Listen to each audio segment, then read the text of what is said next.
Welcome back, everybody. Yeah, I know you're looking at us both now. That's right. I brought in my buddy E. He's going to be my co host for the rest of the way. As you guys know, this is the Everyday FFB show, and we're excited. We're going to give you two minds for the price of one. We're going to break it down. Just all sorts of fantasy topics. This week, we got some risers, fallers, and of course, the fantasy football news like y'all love. But first and foremost, what is going on, my man E? How you been? And tell people about yourself. I see you got a Saints fan there, Saints hat there. Yeah, man, always got to represent. What's up, everybody? My name is E, short for Eric. I love the Saints. You'll probably know that after a couple episodes.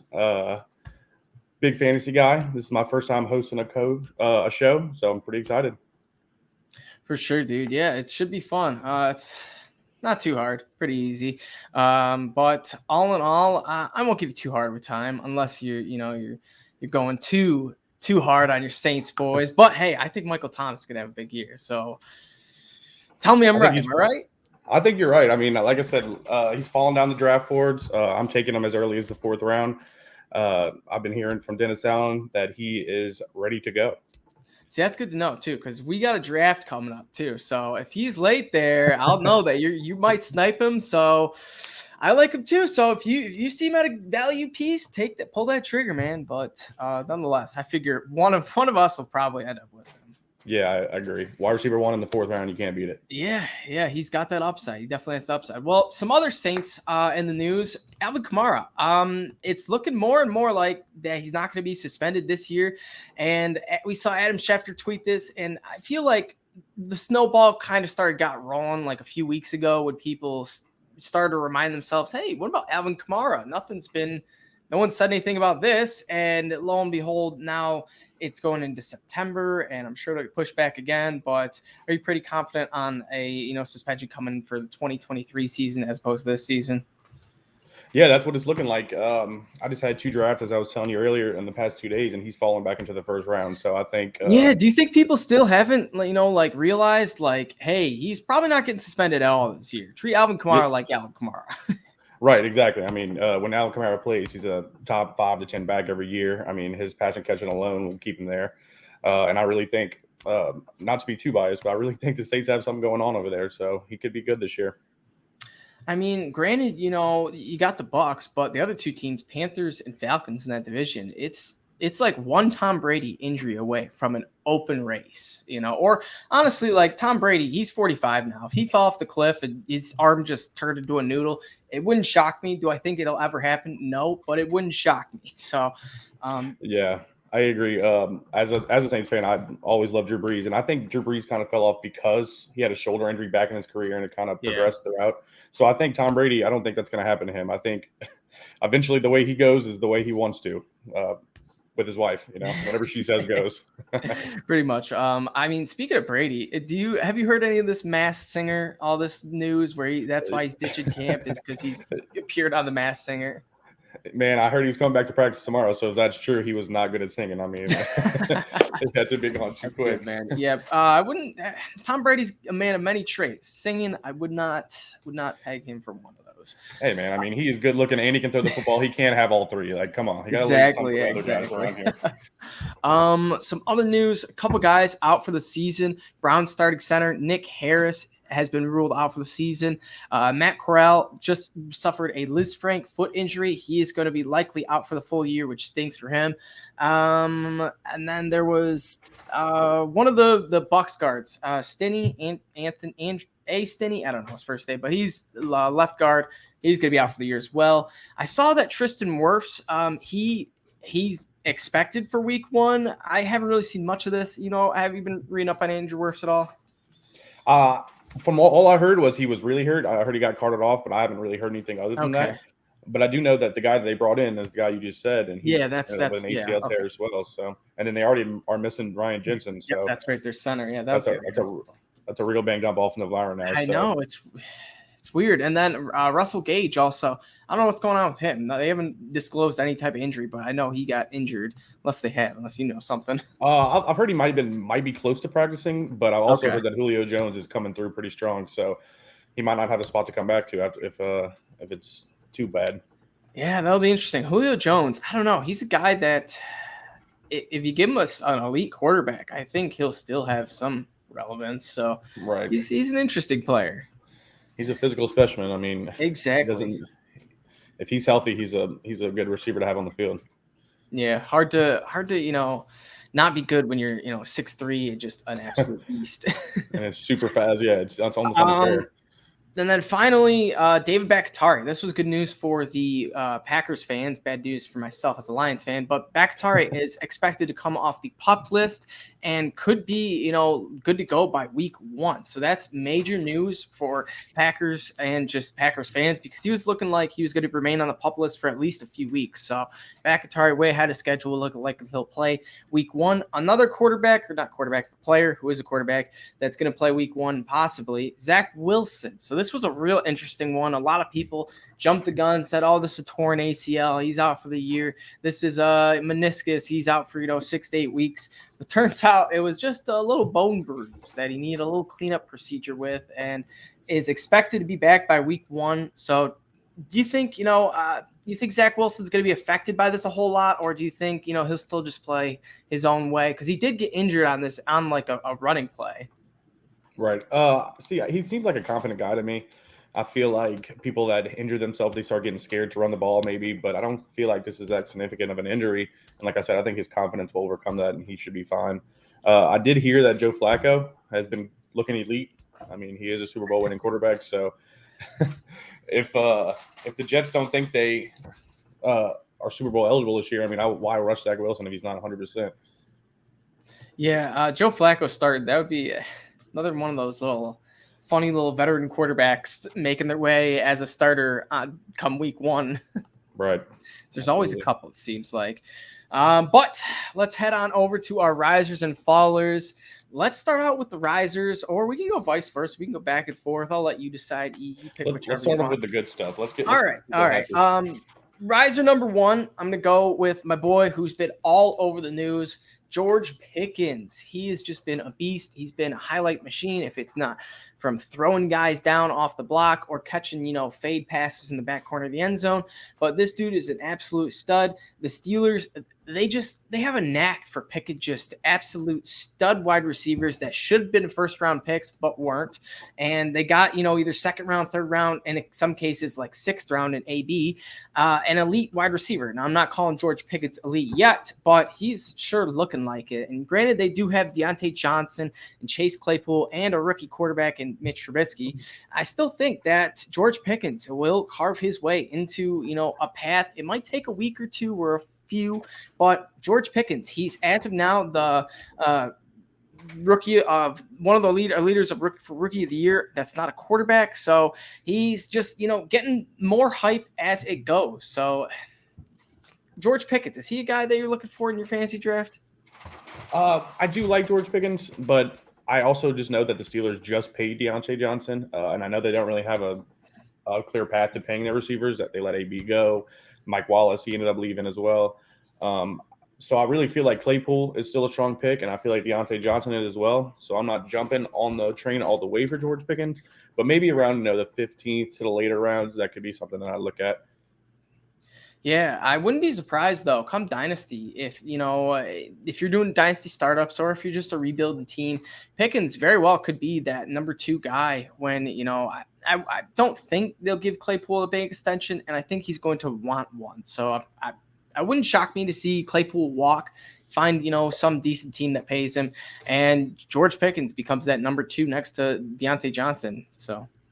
I agree. In those dynasty leagues where you're having your rookie drafts, first and second, into the first, early second, I wouldn't mind taking them there. All right, give me one of your who's rising on the E list. So far, I mean, it seems like it's going to be an easy one, but I mean, Mr. Brian Robinson over here from Alabama playing for the Commanders. It seems that Antonio Gibson is literally fumbling away his opportunity. So yesterday, Brian Robinson started the game, looked strong, and you had Gibson returning kickoffs and punts. I mean, Brian Robinson in the later rounds is coming as a steal at this point. He really is. And it's like, it's such a disappointment because Antonio Gibson was like his rookie year. He showed that flash at the end of the year and we're like, oh, this guy's the real deal. Then his second year, last year, such a weird year. He had the shin injuries. He played through injury. He was a fumble machine. And then we get to preseason and he's fumbling still. So it's when you fumble, there's very few coaches that will tolerate it. Yeah, he's lucky he's not on the Patriots, or he might be cut at this point. Honestly, we know how Belichick works. He will literally bench you if you went for 5 touchdowns the week before if you fumble it that week or that game. So, and it's really sad because even in just dynasty leagues, Gibson was going as early as the 2nd-round pick last year. So at this point, it's almost looking like a wasted pick after just 1 year. Yeah, man. You know what? I got offered for Gibson the other day. It was like a 2024 second, a 2023 third, and Marquez Valdez scaling. And I just thought to myself, is the bar this low? Or like, come on, man. Ugh. Buy low, sell high right now, I'm guessing. I mean, yeah, I guess so. That's but horrible. For any Gibson owners, hold those shares, clench them tight. Just fingers crossed he does something spectacular for a couple weeks, and then you can trade him. But long term, yeah, Brian Robinson. Go ahead. I do believe Gibson is a more talented back. He just needs to figure it out. So right now, if you have him, I'd hold him. But if you can't buy low, I would go for it. Because I think he will be the better guy. It becomes like a mental game too. If he just one fumble turns into 2 and it just gets worse and worse and worse.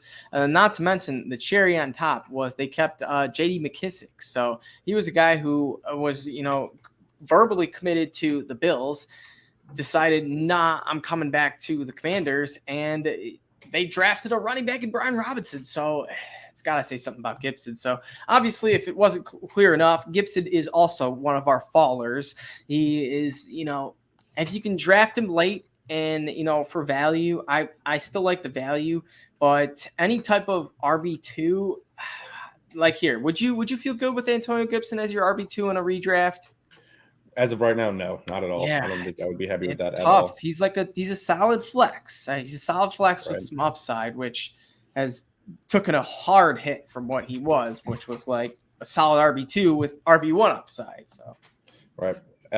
Speaking of the risers with the Bills, Mr. James Cook is who I was looking at yesterday. He only had a few touches, and he looked pretty strong. He's going up the draft board for me. I know they like Devin Singletary and Zach Moss over there as well, but I'm starting to really like James Cook. Yeah, Cook, and not to mention, I've always had a belief in maybe it's because I'm the little brother, but the little brother is always the better one in all the sports. And it's just not always, but more times than not, that's the little brother that's better. And there are some instances, like Peyton Manning's better than Eli, and I'm sure some other ones. But if you think of a lot of the physical presences, the Bosa brothers, it's like the younger one. What I'm getting at is James Cook is Dalvin Cook's younger brother. So he's a guy that got that secondhand experience of, while Dalvin Cook was being coached to be an NFL running back, James Cook was likely there doing all those drills as an 8th grader, while Dalvin Cook's a sophomore in high school. I don't know their age difference, but I'm sure it's a few years. So I've always believed that the little brother is more times than not better than the older brother. And not saying, that the older brother's bad, but James Cook, he has, that Cook genes. We've seen Dalvin. He's a phenomenal running back. If he could play, 16 games each year, he would be talked as, the number 1 running back possibly, but he's just injury prone. So it doesn't happen. So James Cook, if he has that injury bug, if he doesn't have it, he should be pretty good, especially with the Bills. Yeah, I'm actually the older brother in that situation, so I can honestly agree. My little brother is definitely better than me. I mean, we're about a 7 years age difference, and he was always at my practices for baseball, football, everything. So I mean, he always got to practice with the older guys. It's just they beat up on you, and slowly but surely you catch up, and you're like, wait, we're playing at the same age, and I'm 2 years younger. Exactly. And like you said, I drafted Dalvin Cook in about the 9th spot yesterday. And that's almost criminal. I feel like if he plays the full 16, like you said, he's easily a top 3 guy. And I really do think that James Cook could be that as well if they give him those shots. Exactly, yeah. And he's playing on a heavy run team where the Bills, granted, Josh Allen did most of the running, but they're not going to want Josh Allen doing all these crazy runs all the time. He's slowly but surely going to, scale back on his, 3rd and 9 get every yard possible for that first down run. So if they do get a good running back out of James Cook, he could be that guy fast. It's just right now, Josh Allen is the best option to be that guy. Right. Like you said, you got to protect your guy, though. So exactly. Another faller, we have Ronald Jones. He only got a couple snaps in their last preseason game. I know the Chiefs just played. I don't think he played at all, but I know Isaiah Pacheco, I don't know, Potato, however you want to pronounce his last name. He has been, getting looks and turning heads, if it was from Andy Reid to, some other guys. But Isaiah Pacheco is looking possibly like that number 2-3 guy. They still have, Clyde Edwards-Helaire, who's likely going to be that number 1. And they also have Jerick McKinnon, who they brought back. So it's an interesting backfield, but out of all these Chiefs players, is there anyone that, stands out to you? It kind of hurts me to talk about. You know how the Scott Fishbowl League drafts pretty early. So I drafted Ronald Jones around the double-digit rounds and thought I got a steal. I was like, I'm about to get a starter running back in the 11th round. But yeah, I think he did end up playing yesterday, but it was the third quarter, I think, when he finally came in. So I think he's pretty much a cut candidate at this point. So if I don't think at this point I'm drafting any of the Chiefs running backs. If it would be this Isaiah guy. It's kind of late. But other than that, I mean, I don't even think I want Mahomes this year. What about you? See, Mahomes, I think this is his year. And I don't think it's going to be like this moving forward, but I think this is going to be Patrick Mahomes' best career of his season, or of his career, best season of his career. Jeez, I can't speak. But he's had some good ones. So that's a tall task. I say that because he saw what Brady did. He saw Brady and Belichick break up. Brady went on to win a Super Bowl, proved himself. And now Mahomes lost his best wide receiver in Tyreek. Everyone's thinking, oh no, he's gonna hit a wall. He has an older Kelsey. They didn't even get any weapons for him. They just have Juju and MVS, and that's it. Well, I think Mahomes has something to prove and is gonna, try and do and perform his best season of his career. Maybe not his best, but I think he'll have a phenomenal season. He's just a one-of-a-kind type talent, and I think he wants to, show everyone that's like it was him. Not Andy Reid, not Tyreek Hill, no one but Mahomes. So, see, I can agree with that. The more I was looking at is if I think Patrick Mahomes' price point right now is way too high. He's still getting drafted around the 1 to 4 range, and just me personally, my strategies, I never really pick quarterbacks that early. Honestly, a guy that we could talk about is Juju. I think Juju is a super talented guy. I think he got the bad break last year, but I mean, before the past couple of years, with AB, he was pretty tall. So I mean, maybe with Mahomes, he could go back to being that wide receiver 1 that he was when AB was there with him.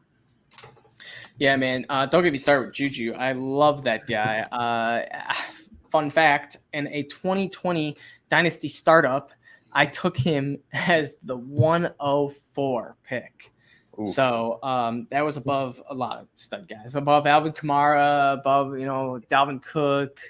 But yeah, granted it seemed terrible, but Juju ended up turning into Dalvin Cook because I traded Juju and Kenyon Drake for Dalvin Cook and a first rounder. So it was an absolute. Oh, wow. I murdered it on my hand, but dude loved Juju, and it ended up working out for me. So I'm about to say, you escaped with that one. Yes. But yeah, Juju, he also, I can't remember the stats he had, but I'll pull up next podcast we have. I'll have my Juju stats prepared, but he was like doing stuff that was like only Randy Moss did this in his like first 2 seasons, and how many yards and receptions he put up. And part of that, I realized he was just a phenomenal number 1, a phenomenal number 2, going up against, like bad cornerbacks, and AB was getting, double teamed and getting the best of the best. Well, now that's going to be Travis Kelce. They don't have a wide receiver that's the best of the best, but they still have an offensive weapon, and it's going to be Kelce. All eyes will always be on Kelce, inside the red zone when you're looking for a first down. And I think Juju is going to become that guy and just become, his old self. So I love Juju for whatever his ADP right now. I think he's a value, and I think he has upside, honestly, to be a wide receiver 1, as crazy as it sounds. I agree. I mean, like you said, if you have Mahomes throwing the ball to you, anything can happen. Yes, sir. Got any? You don't have any? Was Juju a riser? Is that where we're getting at? No, I actually didn't put Juju as a riser, but I think he's going to go around those 4 to 6 range is what I'm looking at right now. I like it. And I think that's a good pick. Give me a. You got any other risers you want to talk about before I get to my next couple? I was liking Kenneth Gainwell. I've been seeing him a lot. He's been running with the ones. Miles Sanders been hurt, but turn on the preseason game today, and it looks like Scott came in the game before him. So I don't even know at this point. It's such a that Eagles backfield is so like a carousel. It seems like 1 week it's Miles Sanders, then it's Boston Scott, that's Kenneth Gainwell. So Gainwell, I hope he can become the guy. Have a couple shares of him, but as of right now, it's like the only thing I see coming out of Eagles camp is like Jordan Davis mowing someone down or AJ Brown catching like every single pass. Or Jalen Hurts just going absolutely off, and he is actually somebody that is at this point still is a riser because some people are still sleeping on him, which I do or not understand. Top 10 finish last year, and I think he's only going to get better with this new elite wide receiver he's gained. Exactly. Yeah, I do not disagree with you there. I think Hurts, he was one of my higher guys last year. I was big on him just for his rushing ability, and he showed it last year. He was the number 1 rushing quarterback, had the most rushing touchdowns for quarterbacks, was in top 10 for rushing touchdowns out amongst all players. So he had a phenomenal season. And you add AJ Brown and now Devontae Smith's your 2, then come on, you can only do better. Right. Another guy got Darren Waller. Yes, they did bring in Devontae Adams, but he has come back to practice. His hamstring injury, I'm not going to say it's gone, but he's healthy enough to be back at practice. And Gruden has said that he wants him to be a red zone threat, and his red zone numbers should increase. And it wouldn't, shock me to see Waller become a monster red zone threat. Obviously, Adams is going to have, all eyes on him once you hit that, red zone. And if that happens, Waller is a big dude. If you're double teaming Adams, there's no way you're going to have, enough guys to double team Waller, and you really should be double teaming them both. And then if you do, it's like Hunter Renfrow will be standing wide open. So Darren Waller, you got any shares of him? And if not, would you? I actually, in my dynasty league that we drafted about 3-4 years ago, picked Darren Waller super late, right before he broke out. So that was a good steal for me there. And I think maybe he fell off a little bit last year because they didn't have that dominant number 1 threat. Like you said, they have Hunter Renfrow, but I don't think he's somebody that they're going to double team. So I think if anything, they really went after Darren Waller. So I think that with the addition of Devontae Adams, I mean, is Darren Waller like 6'6"? I mean, if you throw it to him on the 5-yard line, I just don't see how he's getting covered by a linebacker or a wide receiver too. So I think Darren Waller is about to come back strong this year and make himself a top 3 option at the position. I like to hear it. Yeah, he is getting closer to that 30 mark, but I still think Waller has some good juice in the tank. He was a guy that kind of blossomed late. So although his age says he's older, his legs are probably still relatively young, and his body is still probably decent despite, his banged up last year. But a thing I totally skipped over in the news, I don't know how I could, the Deshaun Watson. Oh my gosh. Deshaun Watson suspended 11 games. Obviously, we'll just address right now. The NFL, man, I don't know how this happened, but they managed to get Russell Wilson playing his first game against his old team, the Seahawks, week 1. Ironically, Baker Mayfield's new team is playing against his old team, the Browns, week 1. And then lo and behold, Deshaun Watson's not first game, but first game started will be against his old team, the Texans. So, of course, the NFL did this, making it an 11-game suspension, making everyone scratch their head and think, 11, this is such an odd number. And it turns out the Texans are the next week, so it makes sense. So, you got any comments on this? Do you think, I think it should have been a full year and like $10 million, but I knew neither of those were going to happen. But I was pretty confident that 12 was the bar. And honestly, had I looked at the schedule, I feel like I could have guessed this. Like, you feel that? Yeah, see, I'm not a big conspiracy theory guy, so in my opinion, I really think this was a purposeful decision. I mean, they are getting $5 million from him, so I mean, what's the NFL if it's not a business? I think they're trying to get ratings and they're trying to get money. I mean, 11 games, it's almost laughable when you look at things like Calvin Ridley getting suspended for an entire year for betting on one game he didn't even play in, and for his team to win. So it wasn't like he was doing anything crazy. He's gone for the whole year, and then you got Watson with 25 plus cases, and he gets 11 games. So I don't know, man. Yeah, the NFL, they're weird with it, man. It's just like if you're a big enough name and you're a quarterback, you got some breathing room. That's kind of what they've shown. So don't be surprised in the next, 10, 15 years if something like this happens with another high-profile star quarterback and he gets let off. Don't be freaking out because we've seen it time after time. It happens all the time. NFL is a money-making business. That's all it is. At the end of the day, it's a business. They're trying to make money, and that I promise you, that game will be the most watched game of the year until the Super Bowl.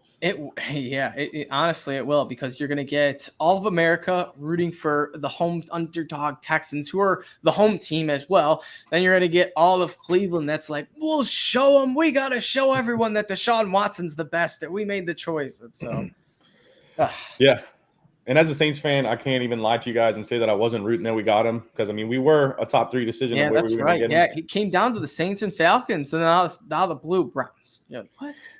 It really comes down to conundrum. I mean, it's I'm talking like I don't like Deshaun Watson, but like I wanted him at the same time. So, as a football fan, you want him, but as a person, you're like, do I really like this guy? Yeah, I know exactly how you feel. As a Lions fan, granted, he probably wouldn't have come there, but I was like, hey, 3 first-rounders, maybe.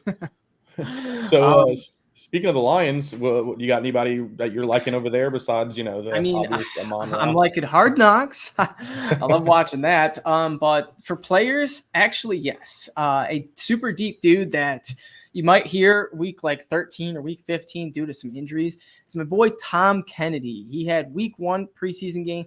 He went off for 8 catches, 107 yards, led the NFL in receiving yards for that preseason game week. And then week 2, went off for 5 catches and 2 touchdowns. So he is really making his name for himself. He was a guy that was, on the bubble, looking like a tough make for a wide receiver group.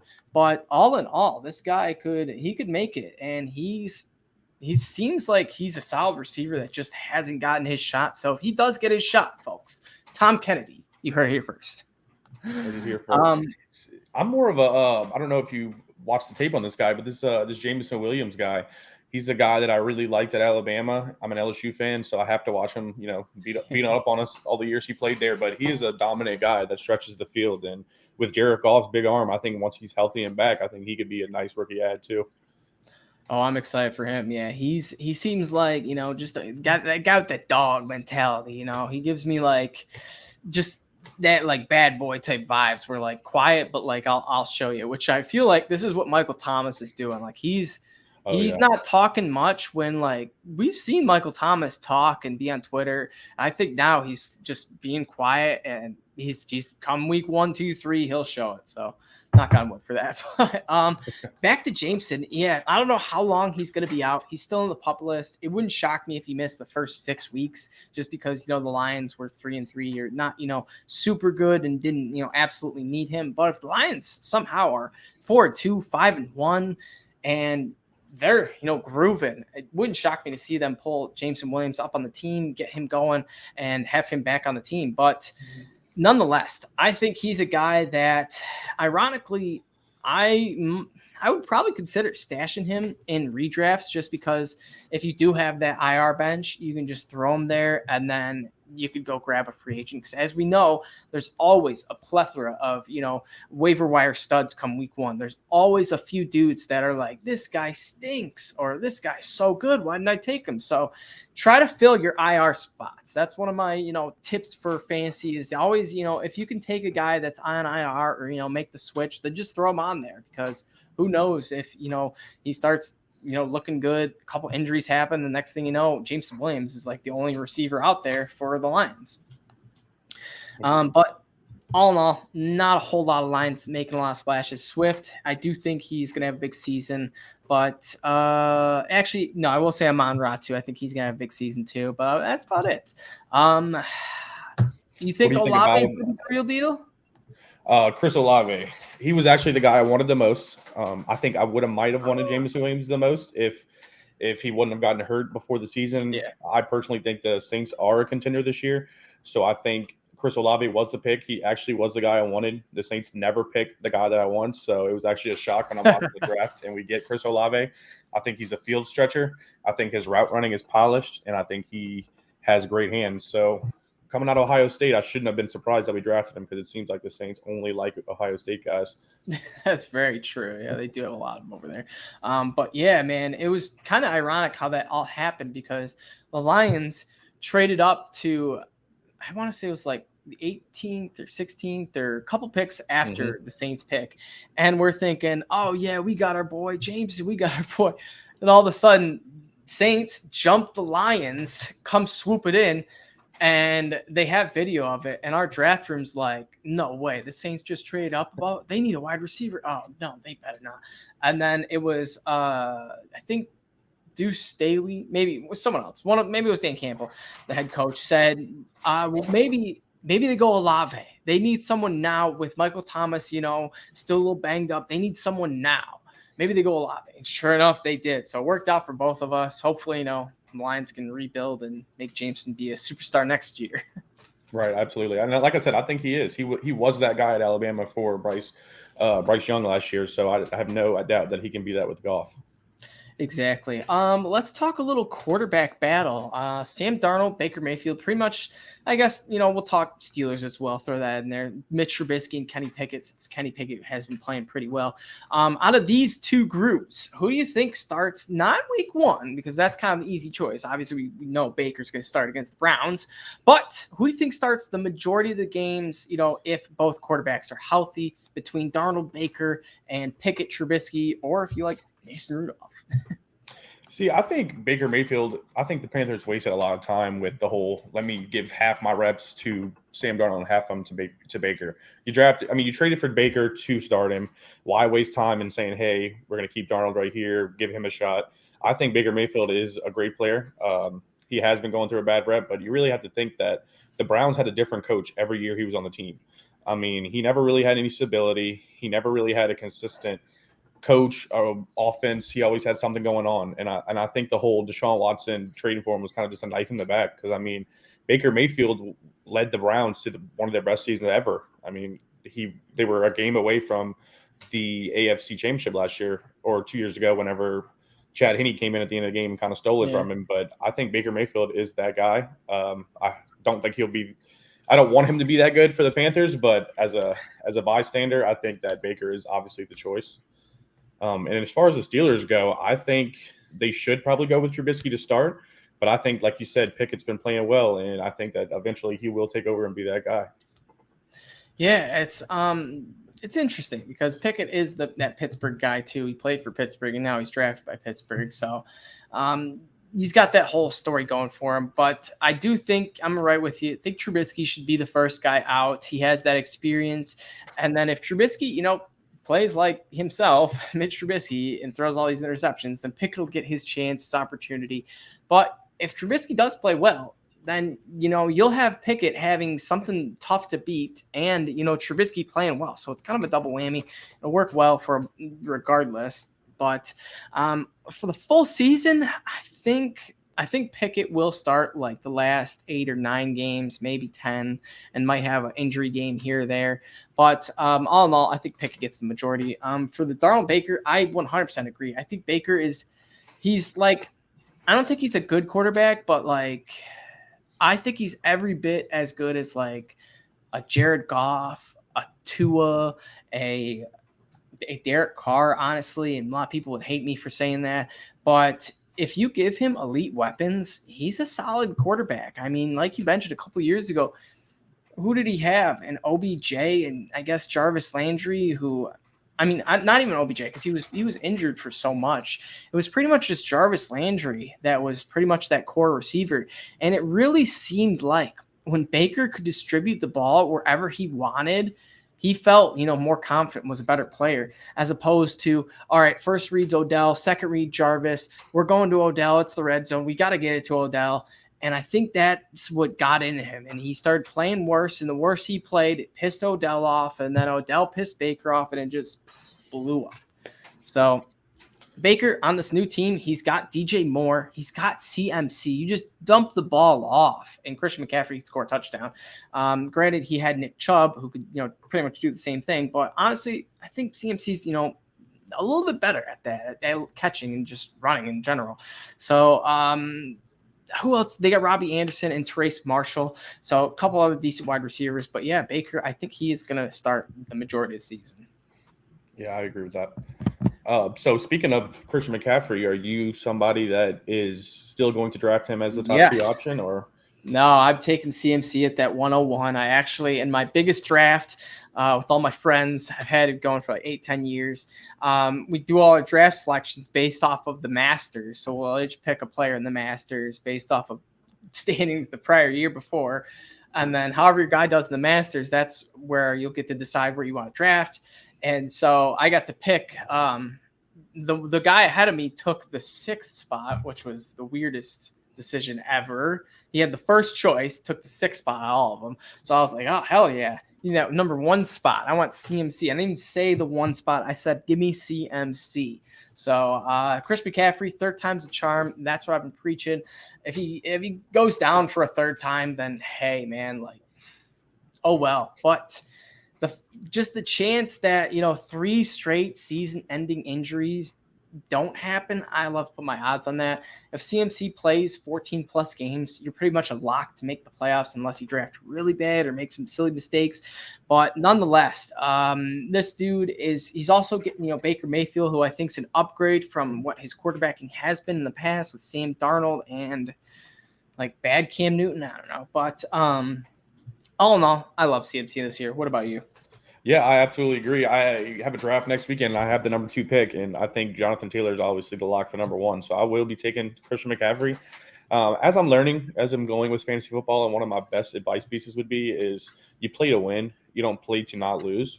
So like you said, if Christian McCaffrey plays, he has shown time and time again that he will be a running back 1, 2, or 3 every single week. So I just don't see the point of picking, say, a Derrick Henry before him, because Derrick Henry is a 260-pound running back who just had a horrible foot injury and gets the ball 30 times a game. So I just don't see as Christian McCaffrey's past injuries of rolling his ankle or hurting his back as a long-term injury. He just kind of had bad luck, as I think Derrick Henry has a more successful path to an injury from that foot injury he had last year.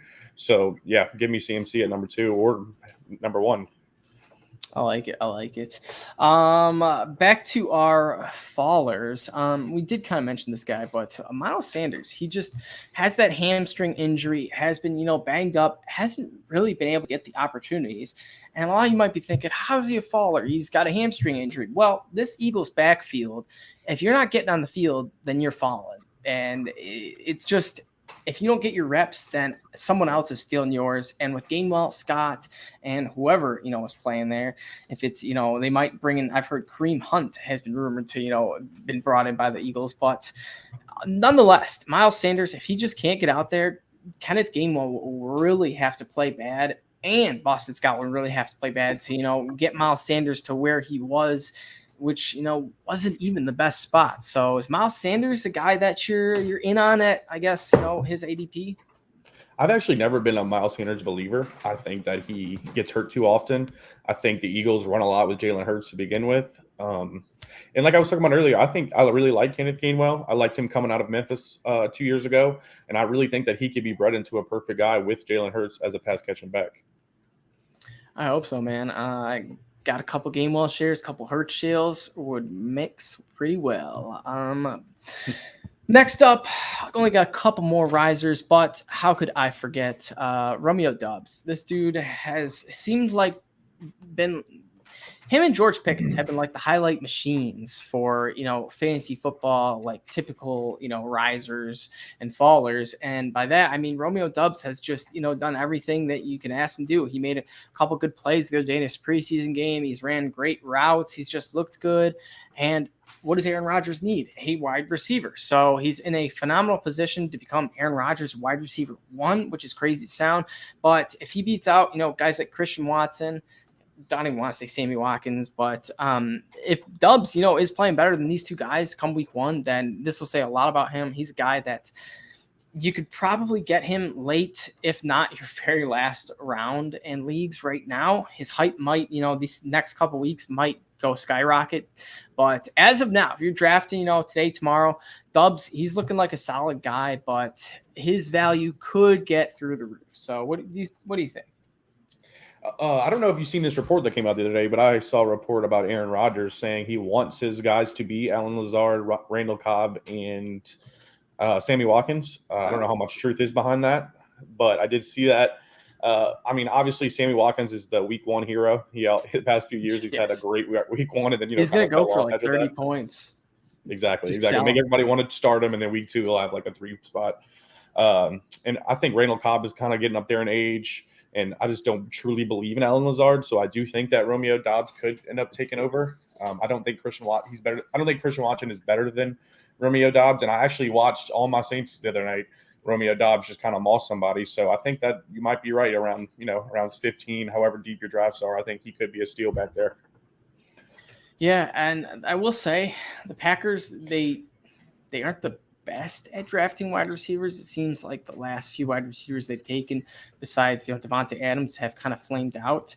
But we'll see. We'll see if he makes it count. He certainly will have his opportunities. All in all, last couple guys I will get to are running backs. Next one, Kenneth Walker, rookie out of Michigan State. A couple of my buddies would love me talking about this because they're big old Michigan State fans.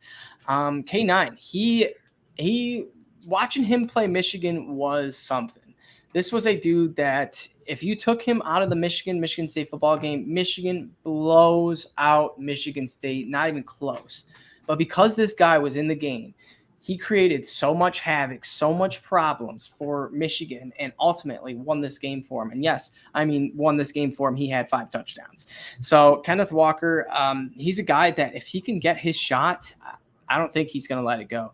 He came over from Wake Forest, was a transfer, played with a great coach in Mel Tucker, who I think just coached him up. We've seen stud running backs come out of Michigan State before, like Le'Veon Bell and Jeremy Langford. So Kenneth Walker, he's a guy that honestly all it takes is a Rashaad Penny injury, which he's kind of already injured right now, and who knows when his next injury will happen, because it seems like Penny is always getting banged up. But Kenneth Walker, we've heard it from Pete Carroll. Granted, I don't trust Pete Carroll as much as I do some of the other head coaches. Whatever he says kind of just goes through one ear out the other, because he always seems to try to confuse us fantasy players. But what he did say was he could see Kenneth Walker being a 3-down back. So now with Chris Carson retiring, Travis Homer being, just Travis Homer, you may not have heard of the guy, and Rashaad Penny being injured, all the time, it wouldn't shock me one bit to see Kenneth Walker become this guy and become a value pick in drafts. I just did a 12-man fantasy draft, a mock draft, and I got Kenneth Walker at the 6-12 position. So at the end of the 6th round, he seems like a phenomenal pick, a great, depth running back that come week 7, week 8 could be a legit RB2, maybe even an RB1, because each year for the last, I want to say 8 years, there's been 2 running backs that have finished as an RB2 or better. So see me, I'm a Rashaad Penny guy. I like Rashaad Penny a lot.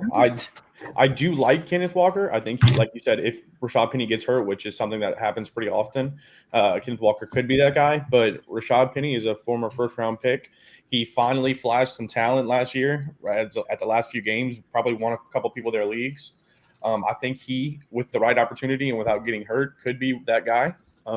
Who knows? They could be the next Zoom and Boom, number 1 and 2. That could be a nice little combo over there, especially with no quarterback.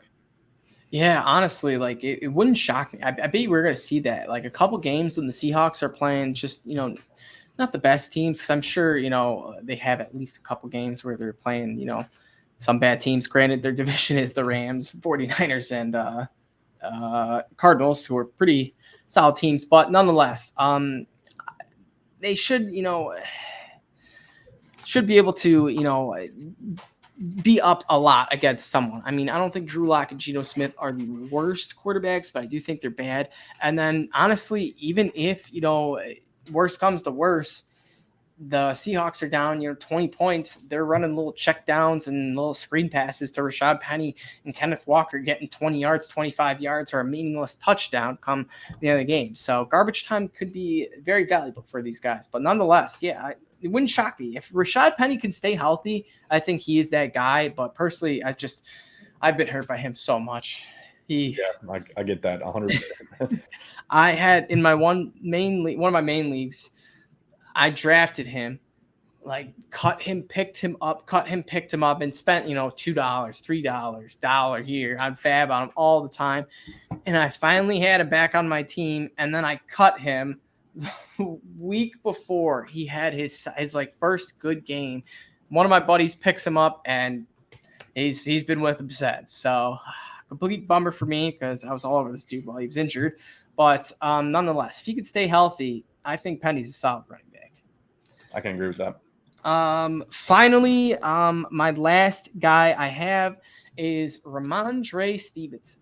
He has been playing a bit of the James White role, which would be pretty nice to see if they just threw Rhamondre Stevenson in that role, a big back like himself, catching all these passes. We've seen him catch passes. He was kind of like that pass catcher last year when James White was injured. And now if he takes on that full role, he could legit be a viable, RB2, even if Dameon Harris is, that guy. So is Rhamondre Stevenson a guy that, you're looking to target at all, or is he just, too high?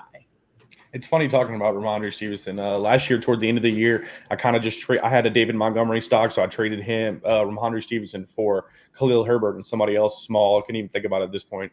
And now they're talking about Rhamondre Stevenson being the starter over there. So, yeah, he's actually somebody I'm upset that I let go. But if he's sitting there around that 8th to 10th round, I think he could end up being a nice guy. That James White role, if it's the same as it was when they had Tom Brady and James White, if that's the same role he has, I think he can excel in it. I think he will be a nice guy there. Dameon Harris is another guy that likes to get injured a lot.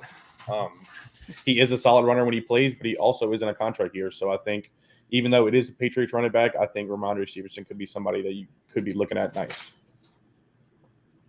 Yeah, 100%. He was a dude that I'm just real quick pulling up his stats from last year, because he did kind of pop. He had a little stretch from weeks, I guess only weeks 9 and 10. Well, he had 4 solid weeks. So week 6, he had 15.2 points, had 3 catches, 39 yards, and a touchdown. And then week 9, he had 12 points, 10 carries, 62 yards, and then 2 catches for 44 yards.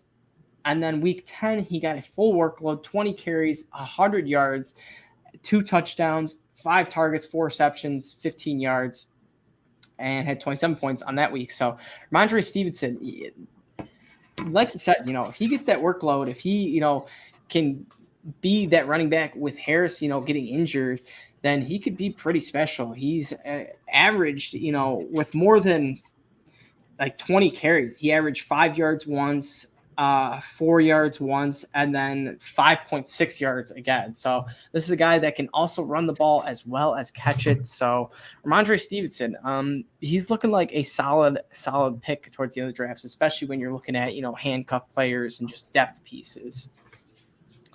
But you got any other E, or is this the end? We wrapping up here? I think this might be a good place to stop. I had a real good time with this as our first show, man.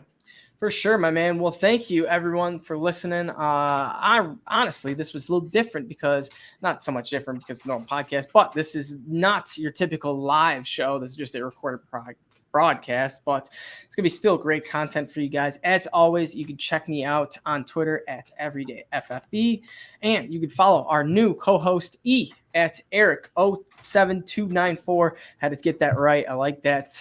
It's real simple too. Eric07294. Give him a follow on Twitter. He tweets great fantasy football stuff too, like me. As always, shout out to Fantasy Six Pack for helping us produce this episode, hosting us on here, and go give them a follow on Twitter as well as Fantasy SIXPACK. And I think that should do it for us. So we will see you guys next week. It was a pleasure having you on. Can't wait to get the ball rolling with you. Yes, sir. Thank you very much. All right, boys. We will see you all next week.